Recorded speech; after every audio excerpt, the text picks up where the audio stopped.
Okay, sorry, it's up to you, use that if you'd like, there's also a podium one if you want to use that as well, but either way. Do we have to use the microphone? You don't have to. You guys just want there? Yeah.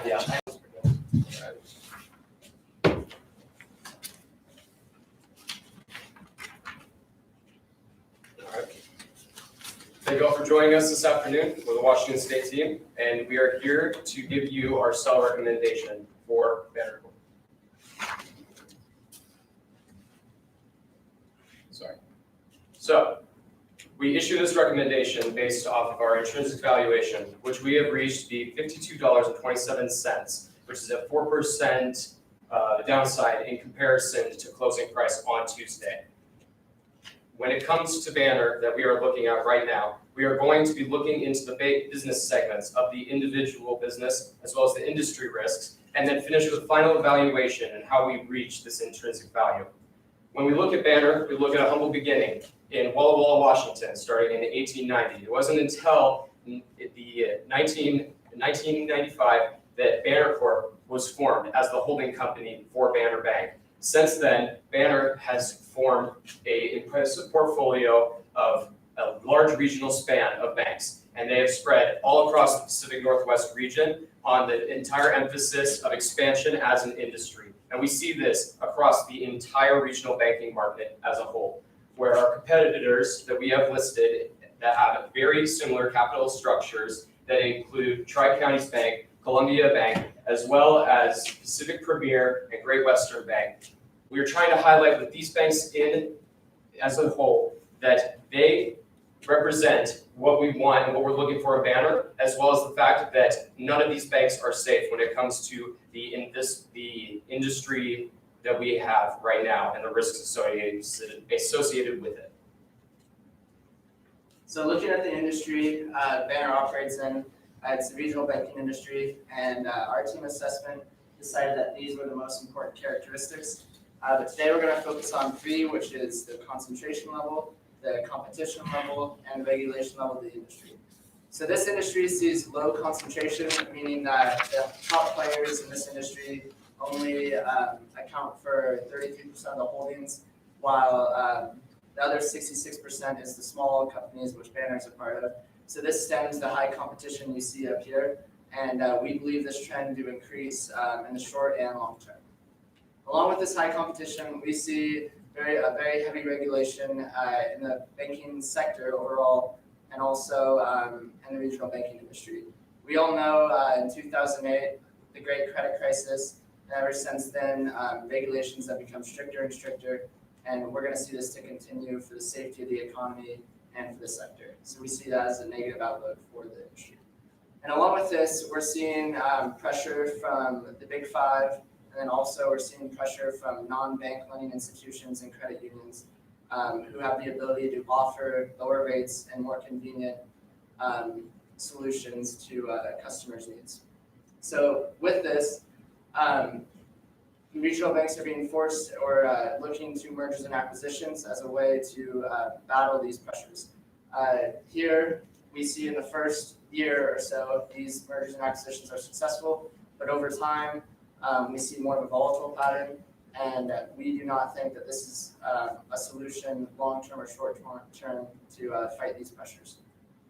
So what Banner is currently doing to position themselves competitively is based from their experience. As Jacob mentioned, they've been a company for over 100 years. They've survived over 26 credit cycles, and then also through their acquisitions and their distinct loan composition that my colleague Stephen will talk about next. Thank you, Nathan. So one of the most important risks to understand for the regional banking industry is the role of the Federal Reserve in the federal funds rate. In this current interest rate climate that we are seeing today, with 4 rate hikes in 2018 and 3 rate cuts in 2019, it's very hard to predict what the Federal Reserve is going to do next. Specifically, we can see that political pressure is driving the Federal Reserve to continue this economic expansion that we're seeing, the largest bull market in history. Additionally, when we look at why this matters to Banner, it is evident that this is extremely relevant to Banner's business model due to the fact that about 67% of their loan composition is composed of floating rate loans. And we've seen the effect on this. through the fourth quarter of 2018 to the fourth quarter of 2019, with a 27 basis point decrease in net interest margin for Banner Bank. Shifting our focus to competition risk, as well as the four banks that we are comparing Banner with, it is evident that fintech and credit unions are a big player in this market today. As we can see here from national averages, credit unions are able to operate as a nonprofit, which gives them the ability to give them higher deposit rates to consumers as well as lower loan rates. As we shift our focus to what my colleague Nathan mentioned before, we see this theme of mergers and acquisitions for regional banking to stay competitive with the Big Five. Now, in the past, we've seen this go negatively for Banner Bank through their acquisition of American West Bank and eventually their forced shutdown of these Utah branches. Additionally, in the fourth quarter of this past year, we saw Banner acquire Alta Pacific, and it's likely we will see the consequences or outcomes of this in the first quarter of this year. Additionally, these merger and acquisitions contribute to Banner's highest non-interest expense, which is in salary and employee benefits. And we believe that if Banner continues to perform these mergers and acquisitions, these will continue to rise. And specifically, when we look at the loan structure of Banner and our competitors, it is evident that Banner is significantly overweight in consumer loans at about 15% versus 5% across our comparables. Additionally, Banner's choice to operate in the agriculture section presents great risk. As we can see here, Great Western Bank has about 21% in agriculture. Additionally, Great Western leads our non-performing loan percentages at about 1.1. Additionally, we can see that while Banner is only at about 4%, it was mentioned in the fourth quarter of 2019 earnings call that one agriculture business relationship switching to non-accrual more than doubled their non-performing loan percentages. We feel that this exposure to this industry presents too great of a risk for the reward that Banner is currently getting. For our peer comparison group, we selected a range of banks that were relatively the same size as Banner and also within the regional banking industry. This is also the same group of banks that Merrill Lynch used in their evaluation of Banner.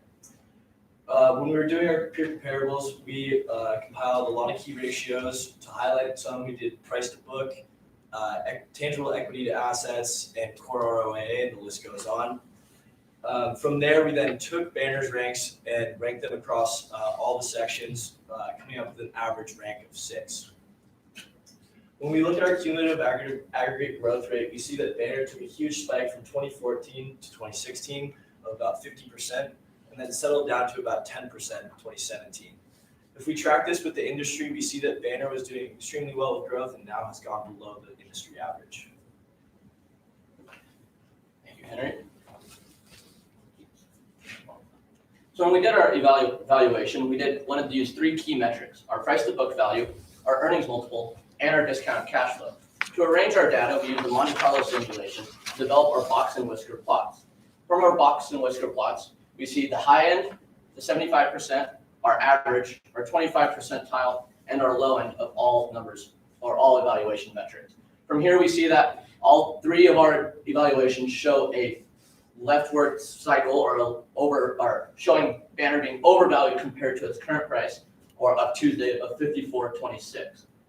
To break this down even farther, we did this for EPS and PE. We see that we have an EPS through our Monte Carlo simulations of next year using historical data and using our comparables at 4.1, with their PE dropping to around a 12.75. This gives us our intrinsic value of our 52.27. To note, this still could be overvalued as the average for the KBW regional index is 11, for PE is 1172. Thanks, Cameron.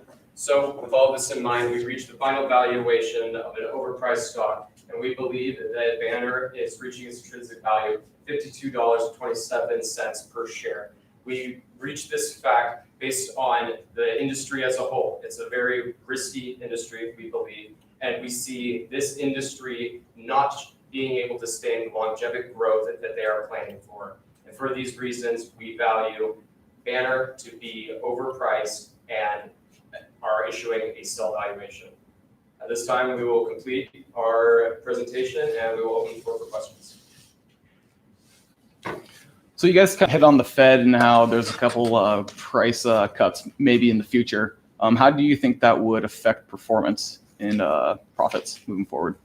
Ultimately, from the fourth quarter 2018 to fourth quarter 2019, we saw a 27 basis point decrease in net interest margin for Banner. And because of these Fed cuts we expect to see in the following year, we would argue that their net interest margin will continue to decrease. And then you guys also kind of pointed on the non-performing loans and how those actually doubled in the fourth quarter of 2019. Correct. Where do you think that's coming from, and how does that maybe compare to the great financial crisis of 10 years ago? As far as where it's coming from, as I mentioned before, our agriculture loan exposure, as I mentioned on the fourth quarter business call, some factors to consider when considering agribusiness are things like trade wars, as well as currently the market in the United States is actually being able to drive prices up due to factors like the Australia fires, as well as Europe strikes with exporting. So all in all, we do just feel that agriculture loans are too big of a risk to take and not really worth it for Banner.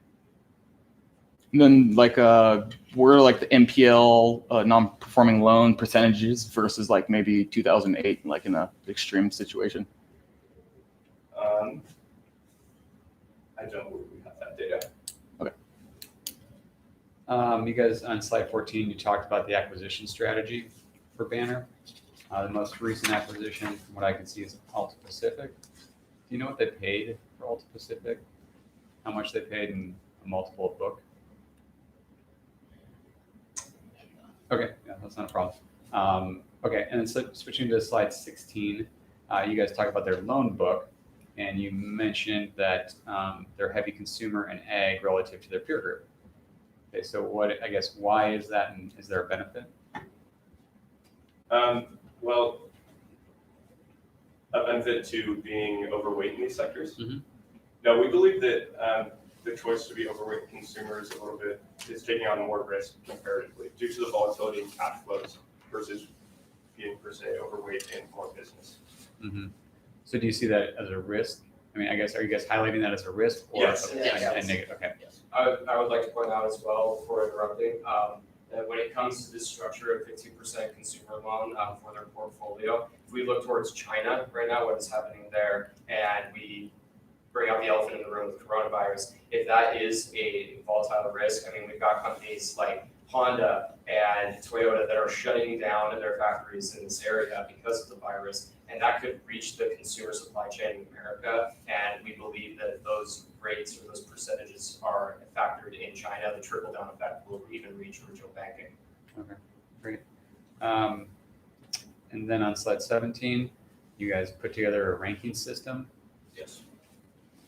and sorry, yeah, there we go. Sorry about that. And so, not a problem. And so you said the overall rank was 6, Yes, if you average out all the ranks, it comes to 6. right? And just so I understand the data correctly, is it out of 7 or? This is out of, this is just out of 11 comparables, 11 but there's more than 7 ratios on screen. Right. And so you guys just, when you said it was a 6, you took the average of all those ratios. I just want to understand. Yeah. Okay. Do you think that some ratios are, if you had to pick like 3, that some are more important than others in this exercise? Oh, I highlighted on them when I was speaking. I said tangible equity to assets, Mhm. their core ROAA, and also their price to book. Okay. And given those core ROA, price to book, I guess, have you looked at how that stacks up relative to peers? Yes, through all of our peers, we noticed that for core ROAA, they're an 8th compared to their peers. Okay. Great. Thanks. And this came from an entire collection as well that was ran by Cameron. All this data was collected, including 5 banks that we highlighted, including Banner at the beginning, as well as another 6, which was placed in our Monte Carlo simulation for our discounted cash flows. Great. You guys have answered most of my questions, but what's your view of kind of the dividend policy going forward? That's interesting to know. We see it as kind of an incentivizing, if you will, when it comes to the consumer, Banner trying to reach out to the consumer. We saw that they posted a dividend recently of $1.12, if I'm not mistaken.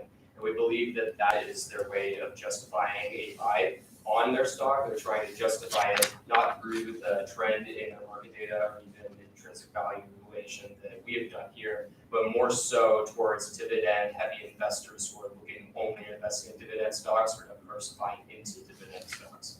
So, I mean, so what I'm trying to get at is, given your kind of negative outlook for the company, do you think that there's a possibility that people would be concerned that they would have to potentially cut their dividend, given kind of cash flow outlooks? Yeah, I definitely think so.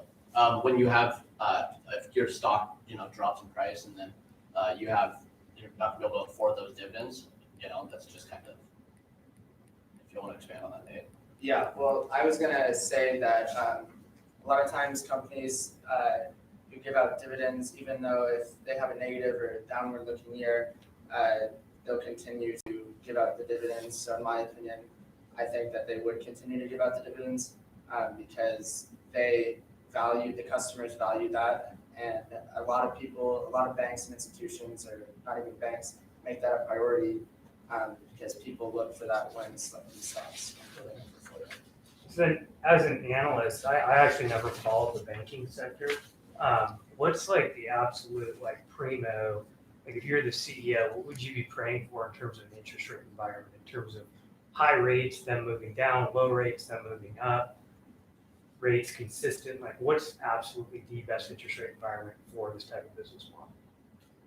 Ultimately, what Banner really is focusing on is getting low deposit rates for just non-interest paying deposits, so that they can generate more loans and not have to pay that premium to borrow from to borrow from the deposits, if that makes sense. Yeah, so what I'm trying to understand is that in terms of their net interest margin is obviously their spread where all their profitability comes from. What is the type of interest rate environment that is the best net interest spread environment for them? Well, I would argue that a rate increase this year would help their floating rates. They would be able to charge more on these floating rates in the coming years. So it really is the opposite of what we're seeing today, this interest rate. So they're a little bit different than traditional banks because they've got the floating rate side. Yes. Okay. You guys got another one? Slide 33, I don't know if you guys have it, it's the appendix. I don't know if it's up there or not, but I'm just looking at it. The peer group that you guys chose, I guess, if you were looking at it, from what I could see on here, Banner looks relatively inexpensive. I think it's the next one, or that following one, sorry. Looks relatively inexpensive, especially on a PE basis and price to book basis. Do you think, can you put a reason behind that?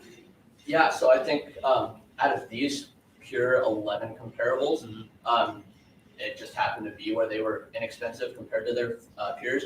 But if we look at the whole regional banking index as a whole, in the KBW, it was 11.72. So we could say they are still overvalued compared to their 12.75, our estimate, and the 1298, I think they are right now. Okay. And the peer group that you chose there, the average, I mean, do you have that offhand?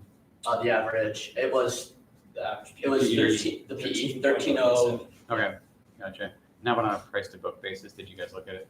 Yeah, so that's one thing that we noticed, that their price to book was probably it was about average. Their price to book for the comparables were a 1.29. They're a 1.22, so that's pretty negligible difference. Sure. It actually put them in fourth, I believe. Okay. Fifth. So still average, not great though. I'll ask one quick question. What would be one catalyst that would make you guys kind of scared that your recommendation of sell would be incorrect? I honestly think rate hikes on interest rates, federal rates, that would kind of help their floating rates. Additionally, if the American consumer continues to be in good shape, as we've seen from this past month, things such as strong job reports, strong manufacturing reports, if the consumer continues to be confident and therefore be able to take out more loans and be more confident in investing and starting new projects, we think that Banner could start originating a lot more loans for that reason. It really our valuation comes down to the macro environment and industry factors rather than Banner as a company as a whole. We just don't feel the regional banking industry is where the smart money is right now. Great. Thanks, guys. Thank you.